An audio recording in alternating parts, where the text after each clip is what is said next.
กรมชลประทานกระทรวงเกษตรกรรมและป่าไม้ร่วมกับธนาคารพัฒนาอาซีหรือ ADB และสถาบันคุ้มครองน้ำสากลจัดกองประชุมเพื่อปรึกษาหารือคู่ร่วมพัฒนา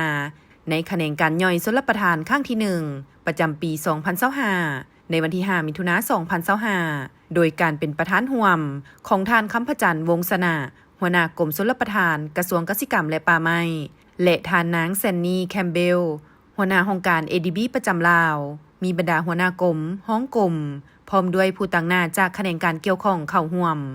โอกาสดังกล่าวท่านคำพจันทร์วงศ์สนะได้ให้ฮู้ว่ากองประชุมในครั้งนี้แม่นหนึ่งในกลไกการประสานงานที่สำคัญระหว่างแขนงการย่อยด้านชลประทานและองค์การคู่ร่วมพัฒนาภาคธุรกิจองค์การตัวแทนชาวกสิกรรมแขนงการย่อยต่างๆภายใต้แขนงการหลักด้านกสิกรรมและพัฒนาชนบทและทุกภาคส่วนที่เกี่ยวข้องในการร่วมสุขอยู่ส่งเสริมการพัฒนาชลประทานซึ่งผู้เข้าร่วมได้สุ่มใส่ปรึกษาหารือการพัฒนาชลประทาน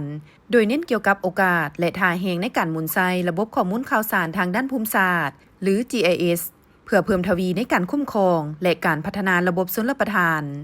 อย่างใดก็ตามสปป.ลาวมีความจำเป็นในการสืบต่อและปรับปรุงการคุ้มครองระบบชลประทานเพื่อสนองและนำใส่น้ำชลประทานให้มีประสิทธิภาพพร้อมทั้งการขยายเนื้อที่ชลประทานถึงแม้ว่าได้มีการปรับปรุงชลประทานแล้วก็ตามแต่ความคืบหน้าในการขยายเนื้อที่ชลประทานและการเข้าถึงข้อมูลที่เกี่ยวข้องแม้นยังเป็นปัญหาท่านนางเซนนี่แคมเบลได้กล่าวว่ากองประชุมปรึกษาหารือครั้งนี้แม่นเวทีรวบรวมข้อมูลอันสำคัญจากบรรดาผู้เฮ็ดเวียกตัวจริง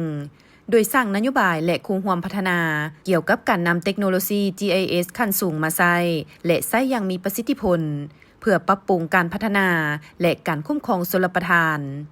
ในขณะที่พวกเราพร้อมเฮ็ดเวียกร่วมกันเพื่อปรับปรุงการคุ้มครองน้ำสุขอยู่การผลิตกสิกรรมและเพิ่มทวีความทนทานต่อสภาพดินฟ้าอากาศ GIS จะเป็นเครื่องมืออันสำคัญให้แก่พวกเราในการวางแผนการคุ้มครองการติดตามและการบำรุงรักษาระบบชลประทานได้ดีขึ้น